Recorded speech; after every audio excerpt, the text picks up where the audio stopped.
have never had to deal with an unfaithful wife. Angie and I haven't gotten along in months. She hardly ever talked to me, and when she did, she was always annoyed about something. Our sex life had gone downhill. We no longer snuggled or hugged each other, but the worst part was that I couldn't get her to tell me what was wrong. I came home from work one night and found Angie sitting on the toilet in the bathroom crying. I asked her what was wrong, but she didn't want to talk to me. And when I started to insist, she screamed, "Leave me alone, just leave me alone!"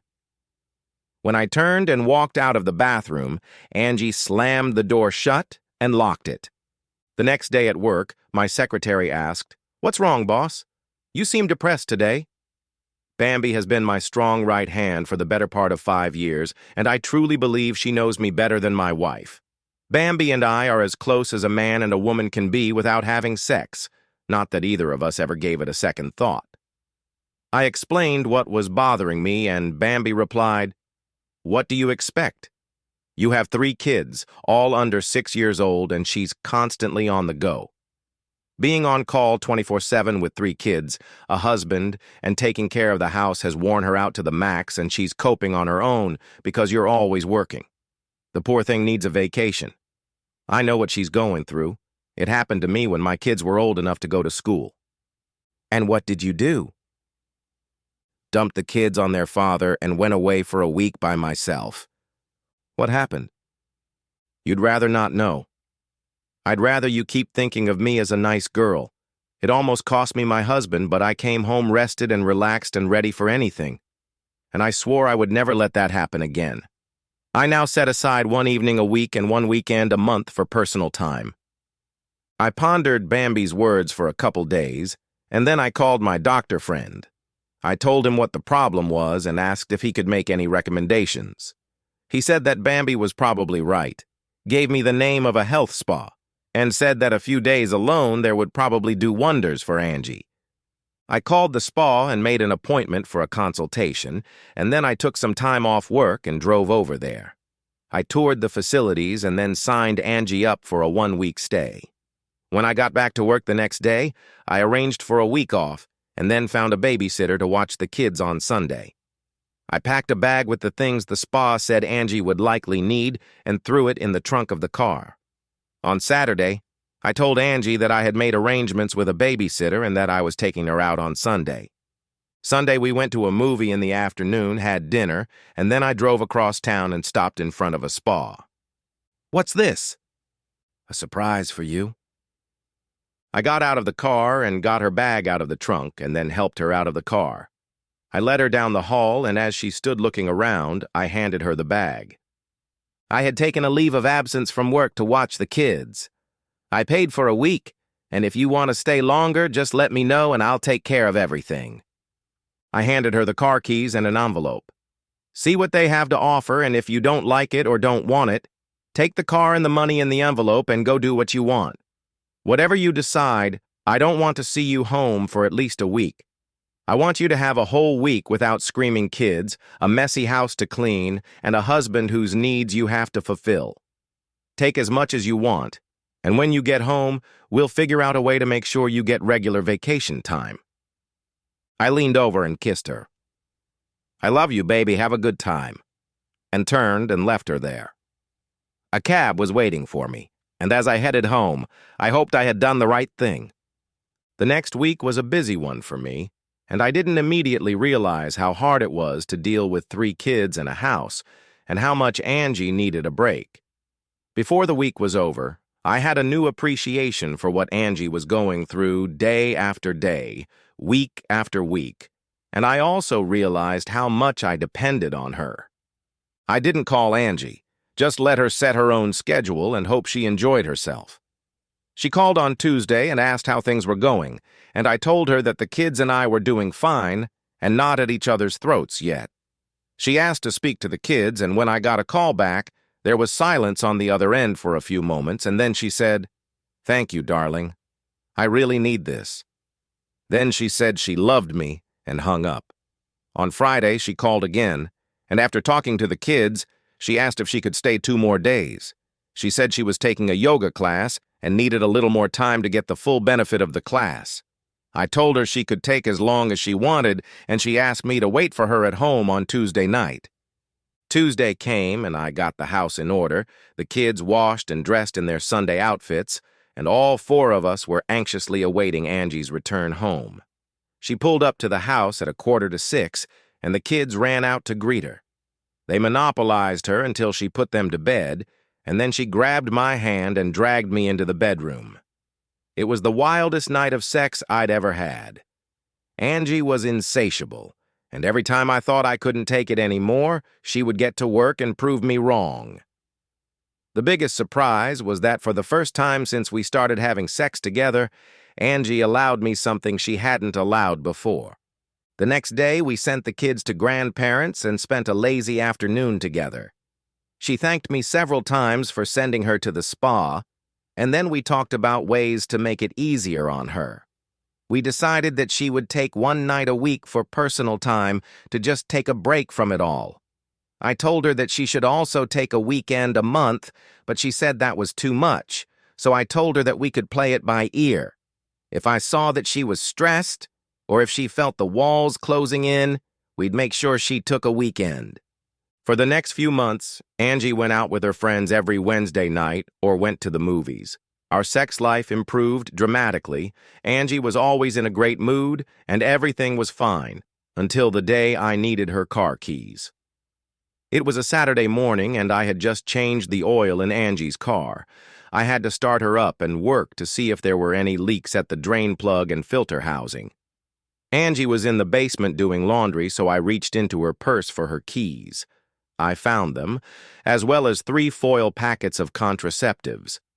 I stood stunned as the implications of my find reached me. After the birth of our 3rd child, Angie and I had decided that 3 children were enough, and after Jamie was born, I had a vasectomy. I heard a noise behind me, and when I turned around, I saw Angie standing there looking at me with her purse in her hands. I stared at her for a couple moments, and then said, "I needed your keys," and put her purse down and walked past her, heading back to the garage. 10 minutes later, Angie followed me into the garage, sat on the steps leading from the kitchen to the garage, and watched me finish with the car. I closed the hood and stood looking at her while I wiped my hands on a rag. Finally, she broke the silence. "It's not what you think." I looked at her puzzled. "How can it not be what I think? What other reason could there be for you to have contraceptives in your purse?" When I said it wasn't what you were thinking, I meant that it didn't mean that I didn't love you, or that I was thinking about leaving you or anything like that. Are you trying to tell me that you're cheating on me, but that it's okay because you still love me and you're not going to leave me? No, not really. I'm not trying to say it's okay because we both know it's not, but I love you, and I was hoping I could find a way to end what I'm doing before you found out. Well, lady, your luck just ran out. I walked past her and back into the house. I took a shower to wash off the grease and grime, and when I got out of the shower, Angie was sitting on the bed waiting for me. "What are you going to do?" I didn't know. I've never had to deal with an unfaithful wife before. Do you want to know what happened? Not really. The fact that it happened is already more than I wanted to know. Can't you at least let me tell you? I need to try to let you know that I really love you and I don't want to lose you. I admit I screwed up, but I didn't mean to do it. It just happened. And I tried to end it, but I couldn't. What do you mean, tried but couldn't? He has pictures, and he's threatening to show them to everyone if I don't keep seeing him. Pictures? Where did he get the pictures from? I guess I'm not the first person to screw up like I did. He figured it was a distinct possibility with me and brought a friend willing to take pictures. Despite my anger and disgust at Angie and what she was doing to me, I was suddenly intrigued. What on earth was this man doing that he had the idea that he could involve my wife in a compromising situation, and with someone willing to take pictures? Go ahead. I might as well listen. It happened on her 4th day at the spa. She came out of the sauna and went for an afternoon massage. The girl who was giving her massage had the day off, and there was a young man named Steve waiting for her. He started giving her a very slow massage, and within 10 minutes, Angie was very relaxed. Steve got quite close to a few of Angie's sensitive areas but didn't touch them, and she felt sensual. Steve leaned on the edge of the table and leaned forward and worked on Angie's back muscles. I was lying with my eyes closed and Steve told me to turn my head the other way. I opened my eyes, turned my head and saw just a few inches from my face his dignity. It was stupid of me, but I was hot, very horny and not thinking straight. He had sex with me. Then his friend came over and they showed me the pictures on the digital camera. You couldn't tell that I wasn't a willing participant in what the pictures depicted. I swear that everything that happened after that stupidity was not of my own free will. But I also knew that there was no way in the world I would have let you see those pictures. There's no way in the world you'd look at them and think I was a cheater, so when Steve said I had to have sex with him and Paul, or they'd show the pictures to everyone and send them to you, I saw no choice but to do it. Him and his friend? You've been having sex with 2 men since I sent you to that spa?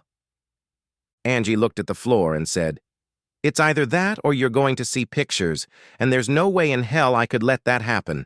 I love you and I couldn't risk losing you. So I went into this thinking it would only be a one-time thing. 2 men? You had 2 men? At the same time? Still looking at the floor, Angie replied, Sometimes. How? She turned away from me and fell silent. My tone was insistent when I said, Like Angie. She looked up at me and I saw anger in her gaze. Why do you want to know? Isn't it enough that you know I'm a cheater? What difference does it make how they used me? Why do you have to make everything so complicated? I'm a cheater. I let other men have sex with me, and it's even worse. I can see that you are disgusted with me and probably don't care about me anymore, so why do you care? How could I tell her that the image of her engaging with 2 men at once made me very aroused? How could I tell her that, despite my anger and disgust at what she had done, the thought of her servicing 2 men at the same time had a very disturbing effect on me? To hide the real reason I wanted to know, I said, I need to know, because if we are to salvage anything from this unpleasant situation, I must know everything. There can be no secrets between us regarding this, Angie. I have to know everything from the very first to the very last time you saw them. Do you mean to say that we have a chance? I don't know, Angie. It's possible, but I just don't know. Angie looked at me with a long, calm look, and then took a deep breath and told me about the last 3 months. The first time Steve and Paul had taken her to the massage table at the spa. Angie had thought it would be a one-time thing, but Steve had quickly dissuaded her from that.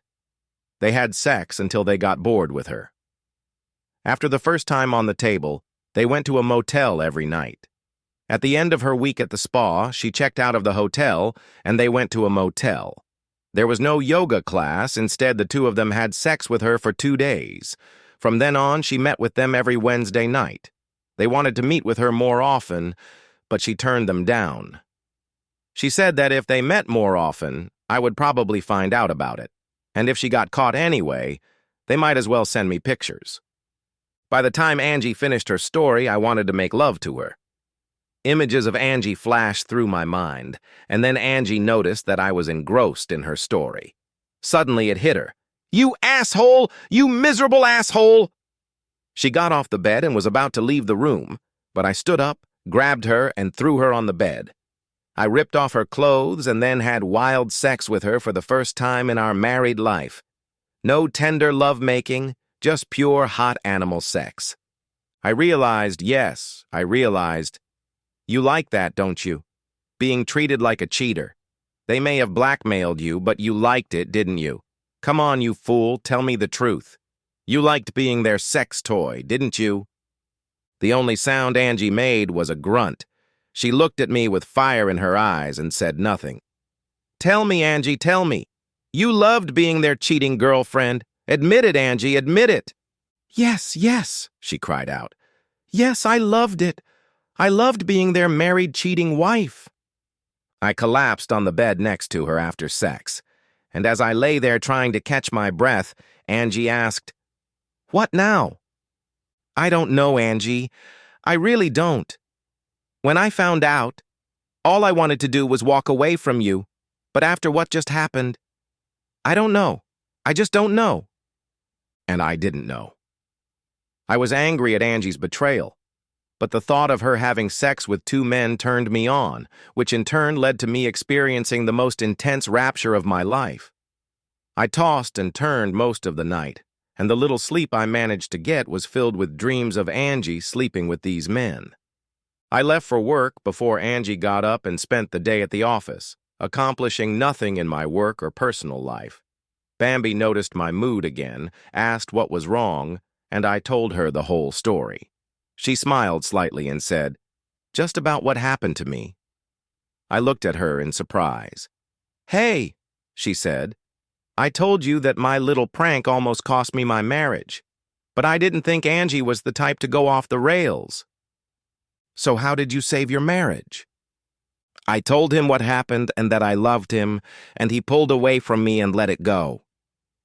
My thoughts were a mess. Part of me wanted to call a lawyer, and part of me wanted to rush home and shake her out of her mind. Part of me was aroused by images of Angie's body, and part of me was furious at her betrayal. I didn't doubt for a minute that the story she'd told me about how it had started was true. But I knew, and I knew Angie knew, that she could have told me what had happened and I would have believed her. When Steve blackmailed her, she could have told him to go away, but she didn't. Didn't, because it gave her an excuse to do what she wanted to do anyway. On the way home, I suddenly realized that it was Wednesday, Angie's night, and wondered if she would be there when I got home, and then wondered what I would do if she wasn't. The end! Subscribe to my channel. Thank you.